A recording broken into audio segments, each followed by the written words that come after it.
Goeienaand, good evening fellow South Africans and citizens of the world, and in particular fellow Australians living in Victoria. You now have a tyrannical Premier, Daniel Andrews, who is completely out of control. I'm going to show you two videos here which have been taken in the last 24 hours in Victoria, where people are protesting, which is their absolute right to do, and they are being arrested, and the actual number of police outnumber the number of protesters, and they are facing huge fines because of this Victorian government's complete folly. You know, the argument that so many people are saying, and it's self-evident now, is that there has not been a flu season here in Australia. There's been no influenza, whereas in the past 40-odd years, every year we have a new flu, we have people dying because of the flu. The flu is a family of the coronavirus. Okay, let's get that quite clear. Now, what you've got is this China flu, as Trump calls it, coming to Australia. It's no worse when you consider comorbidities, which the United States of America did, and all of a sudden the number of deaths which were actually associated with coronavirus dropped dramatically. Because the comorbidities, things like people who are, suffering heart attacks, they were on death's door anyway, bang, they put the coronavirus in as a cause of death, which is bullshit. And that's what's going on around the world. And there is a clear agenda going on behind the scenes. I mean, you have to be an absolute idiot, or in South Africa there's that word called a doos. You have to be a doos not to realize that there's something else happening here. And you know what it's all about? It's about big pharmacies, the vaccines, and the Bill and Melinda Gates Foundation, who have got patents on coronavirus vaccines. This is where it's going, guys. This is not accidental that just about every country in the world went in lockdown in March this year. This was an instruction sent out to them by the New World Order. And now we have test cases in Victoria where there's been a small outbreak of this dreaded coronavirus, which has been peddled by the mainstream media. Talk about fake news. They're trying to put the fear of God in everybody when they don't realize that this whole thing is a load of crap. You know, I'm going to say no more about this, but I'm going to show you the two videos which were taken, as I said, in Victoria in the last 24 hours. One is in the fruit and veg markets, and the other one is somewhere in Victoria in the street. Now, look at the overt actions of the Victorian police acting under instructions of this feral, disgraceful example of a Premier, Daniel Andrews. And you'll hear his comments in these videos too. I'm going to leave it at that.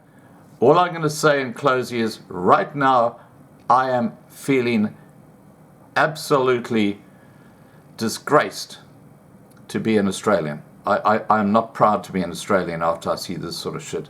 And I've got to tell you, in retrospect, here in Queensland, we don't have those sort of things happening.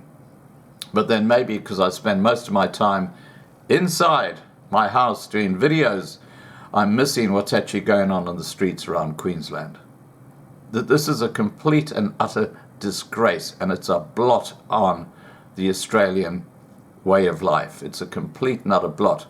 Now, what I am going to be doing, hopefully in the next few months, is I'm going to be, tomorrow night at 8 p.m, I'm going to be talking to a fellow who's selling drones for security, for farmers, etc., etc., etc. I'll put a video up about that soon. Now, that'll be on the 2020 channel. I'll put that up. But we'll be having the live stream here on the main Loving Life channel tomorrow night at 8 p.m. And we're talking about drones because I'm looking at buying a drone. I know they're expensive, but what I'm looking at doing is, if there's going to be a protest in Brisbane, I want to learn how to use the damn thing first, but then I actually want to go and use my drone over the protest and film it from above, and then send that footage back down to you guys. But look, this is just a concept I'm looking at. Tomorrow night we'll be discussing that with this guy who's an expert in drones, and please come and join us, 8 p.m. Johannesburg time. With that, I'm just going to show you the 2 videos. Please remember to subscribe to be kept informed. Ring the bell for the updates. Please like this video. Please share this video. And above all, please stay safe. Bye for now. Those protesters were arrested.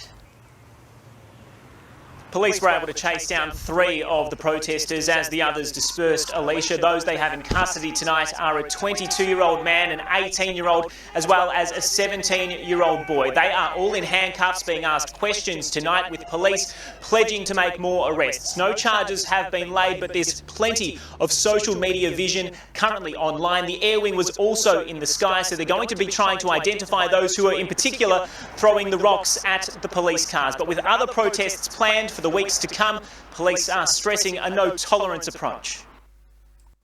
Mayhem at the market. Protesters coming face to face with police, tackled to the ground and forced into custody. They infiltrated military-like lines, weaving through fruit and vegetable aisles. It's ruining our business. Before quickly finding themselves surrounded. Linking arms, they conducted a sit-in along the street, blocking traffic and forcing the public order response team to pluck protesters out one by one. Drowned out by chants for freedom, officers quickly regained control. This is bull. Marching packs of protesters down the corridor, but forcing them onto city streets. Multiple fines and the threat of arrest doing nothing to deter the passionate crowd. Organisers keeping their locations secret until the very last minute. This woman still managing the drive from Bendigo with her mother. The virus hasn't been proven. The testing is a sham. It's decimating our whole economy. How far have you travelled today? Western suburbs. Conspiracy leaders were the first to be unmasked. Came to get some fruit, seriously. But hundreds of their followers followed, demanding an end to lockdown and claiming to expose the truth. This is just an illusion of power. Protesting is selfish, protesting is stupid, and protesting is dangerous. I want to be released out of my prison. Alicia, of the 74 people arrested, nearly all of them have been released from custody, except one man, a 44-year-old from Burwood East. Police allege that he is one of the primary agitators and one of the main organisers behind today's event, and I am told that they are about to raid his home and plan on seizing a number of electronic devices. One other person was also arrested for assaulting police, although no officers received any significant injuries. There was almost a $300,000 worth of fines issued today, but those I've spoken to say they do not plan on paying them. Instead, they're regrouping and planning on how to next execute a protest within the next few weeks.